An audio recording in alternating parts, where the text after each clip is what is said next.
നാളികേരം ചെറിയ നുള്ളി തിന്നാ കല്യാണത്തിന് മഴ പെയ്യും കുട്ടി. പെയ്തോട്ടെ. അക നനഞ്ഞ് പിണ്ടിയാവും. അപ്പോഴോ? ആയിക്കോട്ടെ. അരയ്ക്കാൻ എന്നെയും പഠിപ്പിച്ചു തരൂ വെള്ളച്ചി. അമ്മുക്കുട്ടി എന്തിനാ അരയ്ക്കാൻ പഠിക്കണേ? കല്യാണം കഴിഞ്ഞു പോകുമ്പോ ഇതൊക്കെ പഠിക്കണ്ടേ? നന്ദസാറിനോട് പറഞ്ഞൊരു മിക്സി വാങ്ങിച്ചു തരാൻ പറയൂ. ഒരു ബട്ടൺ അമർത്തിയാ മതി, ഒക്കെ റെഡി. നന്ദൻ എന്നെ വഴക്ക് പറഞ്ഞു വെള്ളച്ചി. എന്നോട് പണ്ടത്തത്ര ഇഷ്ടമില്ലാന്ന് തോന്നുന്നു. എന്തിനാ വഴക്ക് പറഞ്ഞ്? അവരുടെ മുറിയിലേക്ക് ചെന്നതിന്. ഞാൻ മുടിപ്പിന് അന്വേഷിച്ചു ചെന്നാ നന്ദൻ എപ്പോഴും ഒളിപ്പിച്ചു വെക്കും. അയ്യേ, അവരോട് ഒറ്റയ്ക്കിരിക്കുമ്പോ മുറിയിലേക്ക് കയറിച്ചില്ല. ഞാൻ പറഞ്ഞു തന്നിട്ടില്ലേ? അയ്യേ, ഈ വെളിച്ച് തോന്നിയാസം പറയണു. തോന്നിയാസൊന്നുമല്ല, നന്ദസാറിന്റെ കാര്യങ്ങൾ നോക്കാൻ ഇനി ആളായി. അമ്മുക്കുട്ടിയുടെ കാര്യം നോക്കിയാ മതി. നന്ദൻ കല്യാണം കഴിക്കേണ്ടിയിരുന്നില്ല. അതെ, ഇപ്പൊ കേമായേ. 2 മാസം കഴിഞ്ഞ അമ്മുക്കുട്ടിയുടെയും കല്യാണല്ലേ. ഈ ഗൗരി ഇങ്ങോട്ട് വന്നതാ ഒക്കെ പ്രശ്നമായത്. അവര് പിന്നെ എവിടെ പോവും? കല്യാണം കഴിഞ്ഞാ ഭർത്താവിന്റെ വീട്ടിലല്ലേ ഭാര്യ താമസിക്കുക. ഗൗരി എടുത്തമ്മ അവരുടെ വീട്ടിൽ പൊയ്ക്കോട്ടെ. അതെങ്ങനെയാ? പൊയ്ക്കോട്ടെ, അതിനെന്തേലും വഴി കാണാം. വേണ്ടാത് പറയണ്ട വെള്ളച്ചി. വഴിക്ക് വീണ എല്ല് പൊട്ടുവോ? ചിലപ്പോ. എല്ല് പൊട്ടി വേദനിക്കോ? ആദ്യം തിരി വേദനിക്കും, പിന്നെ ഒരു തരിപ്പാ. വെള്ളച്ചിട്ട് ഏതെങ്കിലും എല്ല് പൊട്ടിയിട്ടുണ്ടോ? പരമം തല്ലി ചതച്ചിട്ട് പൊട്ടാത്ത ഒരെല്ലും ഇനി ഈ ശരീരത്തിലില്ല. ആട്ടെ, എന്തിനാ അറിയണേ? ഏയ് ഒന്നുമില്ല, ഒരു പഴഞ്ചൊല്ല് ഓർമ്മ വന്നതാ. അടി തെറ്റിയാൽ ആനയും വീഴും.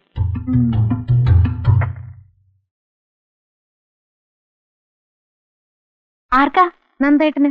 ഇങ്ങതാ, ഞാൻ കൊടുക്കാം. വേണ്ട വേണ്ട, ഞാൻ കൊണ്ട് കൊടുത്തോളാം. എന്റെ കയ്യിൽ നിന്ന് ചായ വാങ്ങി കുടിക്കുന്ന നന്ദന് കൂടുതൽ ഇഷ്ടമെങ്കിലോ? അത് പണ്ട്. ഇപ്പൊ എന്റെ കയ്യിൽ നിന്ന് വാങ്ങി കുടിക്കുന്നതാ ഇഷ്ടം.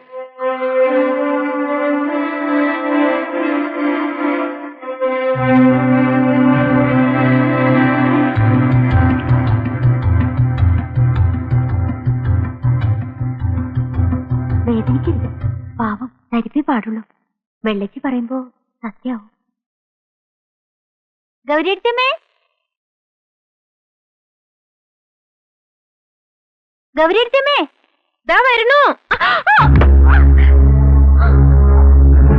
അയ്യോ ചോര. നന്ദ, വല്യമ്മേ, ഓടി വാ. ഗൗരിയടുത്തമ്മേ, നന്ദ. എന്താ അവിടെ? വല്യമ്മേ, ഒന്നും പറ്റിയില്ല. എന്ത് പറ്റി ഗൗരി? എന്ത് പറ്റി? ഒന്നുമില്ലെന്നേ. ഇവിടെ ആകെ എണ്ണ വീണിട്ടുണ്ടല്ലോ. ആരാ എണ്ണപാത്രം തട്ടിയേ? എല്ല് പൊട്ടിയാ തരിപ്പല്ലേ ഉണ്ടാവുള്ളൂ. ആ സത്തെ, എന്താ നീ വിചാരിക്കണേ? വേണ്ട വേണ്ടാന്ന് വിചാരിക്കുന്നവരും കുറുമ്പ് കൂടാ. വീണ് തല പൊട്ടിയിരുന്നെങ്കിലോ? എന്താ മിണ്ടി പോരുത്. സാരല്ലേ നന്ദേട്ടാ, ഒന്നും പറ്റിയില്ലല്ലോ. പറ്റിയിരുന്നെങ്കിലോ? ആരാ സമാനം പറയാ? നീ സമാനം പറയോ? ആ അധിക പ്രസംഗി. നിനക്ക് ഇഷ്ടം പോലെ തട്ടാളെ ബന്ധം അവള്. ക്ഷമിക്കുന്നോ? എത്ര ക്ഷമിക്ക? ലാളിച്ച് ഭക്ഷണമാക്കിന്ന് പേരും. ഇതിനൊക്കെ വളം വെച്ചിരുന്ന എന്നെ വേണം പറയാൻ. പിടിക്കുന്ന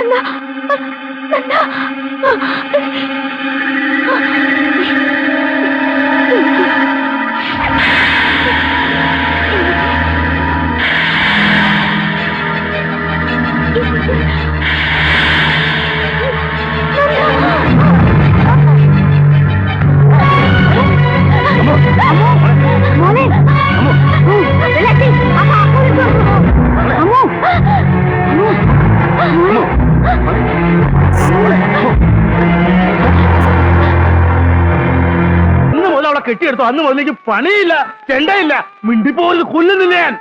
കാണിച്ചേടാ അസത്തെ. അവളുടെ തന്തയും കണക്കാ, തള്ളയും കണക്കാ. വെള്ളം അടിച്ചാൽ തന്തയ്ക്ക് പറഞ്ഞാട്ടല്ല. തന്തയ്ക്ക് പറഞ്ഞാ നീ അറിയോ? തന്ത, അതെ തന്ത, നിന്റെ തന്ത ചെണ്ട കുറ്റി.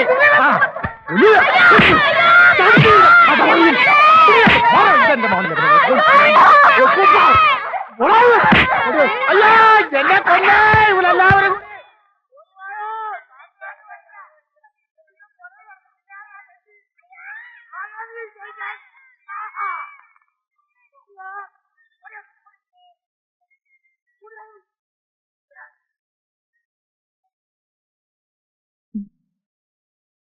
വേദന കുറവുണ്ടോ?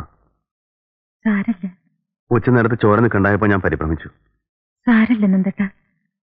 എനിക്ക് കുറച്ച് എഴുതാനുണ്ട്. ആ ഫ്രണ്ട് ലൈൻകാർക്ക് ഒരു ആർട്ടിക്കിൾ കൊടുക്കാന്ന് പറഞ്ഞിട്ട് അവർ ഇരിക്കപ്പുറത്ത് തരണില്ലേ? നിന്നെയും കൊല്ലും ഞാനും ചാവും, നോക്കിക്കോ. ശല്യായാലോ ഇത്? എന്താ നന്ദേട്ടാ? ആ പരമനും വെള്ളത്തി എന്നും മുഴക്കം അവിടെ. നന്ദേട്ടാ, ഒന്നുമില്ല.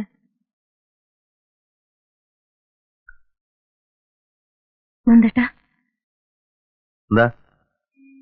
അമ്മൂന് കുട്ടിക്കാലം മുതലേ ഉണ്ടോ ഈ അസുഖം? കുറച്ചായി. നോർമൽ അല്ലാന്ന് ആദ്യം കണ്ടപ്പോഴേ എനിക്ക് തോന്നി. നോർമൽസി കുഴപ്പമൊന്നുമില്ല. ആര് പറഞ്ഞു നോർമൽ അല്ലാന്ന്? അച്ഛനും വേണുവിനും അറിയോ ഇക്കാര്യം?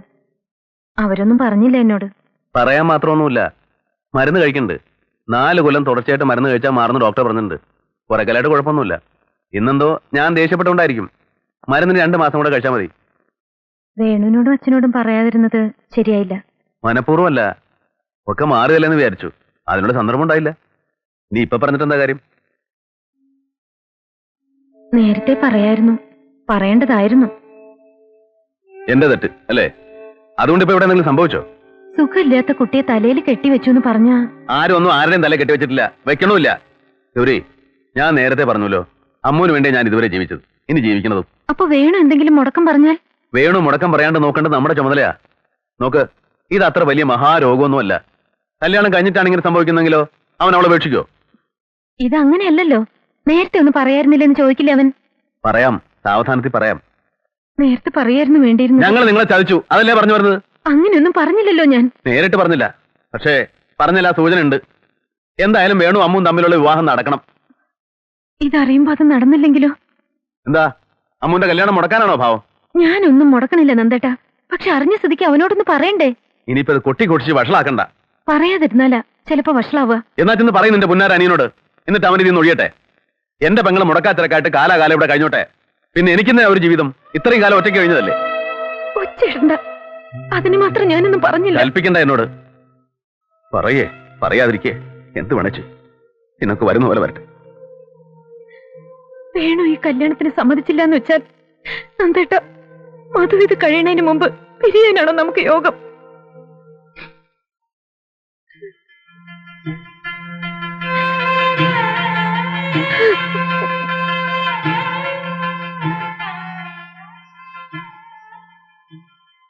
കേൾക്കാൻ വേണ്ടി മനഃപൂർവ്വം ഇതിൽ വന്നതല്ല. പക്ഷേ കേട്ടപ്പോ കേൾക്കണ്ടായിരുന്നില്ല തോന്നി. എന്താ തനിക്ക് പറ്റിയതെന്താ? എനിക്കൊന്നും പറ്റിയിട്ടില്ല. അന്ന് ഞാൻ ആവുന്നത്ര കയ്യും കാലും പിടിച്ച് പറഞ്ഞത് അവരോടെല്ലാം തുറന്ന് പറയണമെന്ന്. അപ്പൊ നിങ്ങൾ എല്ലാം ചേർന്ന് മുടക്കി. ഇപ്പൊ കുറ്റം മുഴുവൻ എന്റെ. എല്ലാറ്റിനും ഒരു പരിഹാരം ഉണ്ടാവും. ഉണ്ടാവും, പക്ഷെ അതെന്താന്ന് എനിക്ക് അറിയേണ്ടത്. ഞാൻ ആരെയാ വെറുക്കണ്ടേ? ഞാൻ കെട്ടിയ താലിയെ വിശ്വസിച്ച് എന്റെ കൂടെ ഇറങ്ങിപ്പോന്ന ഗൗരിയോ, അതോ ജനിച്ചപ്പോ മുതൽ എന്നെ മാത്രം കണ്ടുപെടുന്ന എന്റെ പെങ്ങളെയോ? പറ, ഞാൻ ആരെയാ ഉപേക്ഷിക്കണ്ടേ? സമാധാനപ്പെടുക. എന്താ, ഈശ്വരൻ ഒരു വഴി കാണിച്ചു തരും. കാണിച്ചു തരും, തരട്ടെ.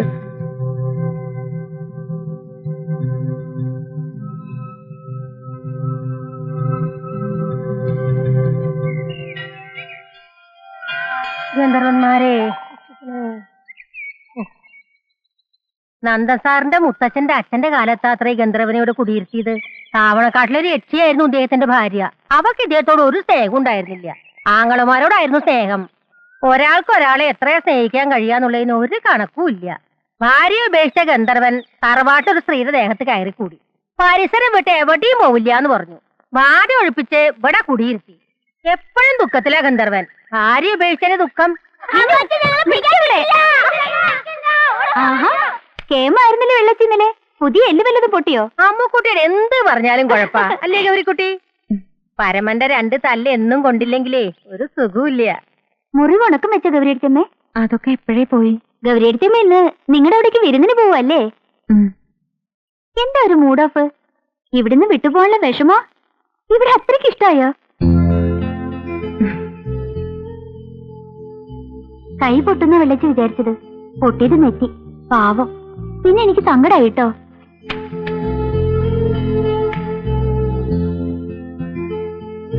നന്ദാ, രാഹുകാലത്തിന് മുമ്പ് ഇറങ്ങിക്കോളാൻ പറഞ്ഞു വല്യമ്മ. ഇതെന്താ കൊണ്ടുവന്ന പെട്ടി അപ്പാടെ തിരിച്ചുകൊണ്ടു പോവാ? അപ്പൊ ഇനി ഇങ്ങോട്ട് തിരിച്ചു വരാനുള്ള പരിപാടിയൊന്നും ഇല്ലേ?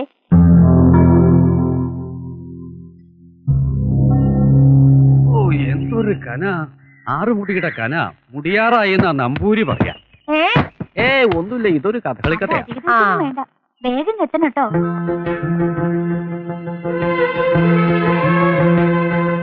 പോട്ടെ വല്യമ്മ. പോയി വരട്ടെ എന്ന് പറയൂ മോളെ. ടാറ്റാ. എനിക്ക് വരാൻ പാടില്ലല്ലോ, അല്ലെങ്കിൽ ഞാനും വന്നേനെ. എന്താ ദൂരത്തുന്നേ കരയണേ? ഒന്നുമില്ല.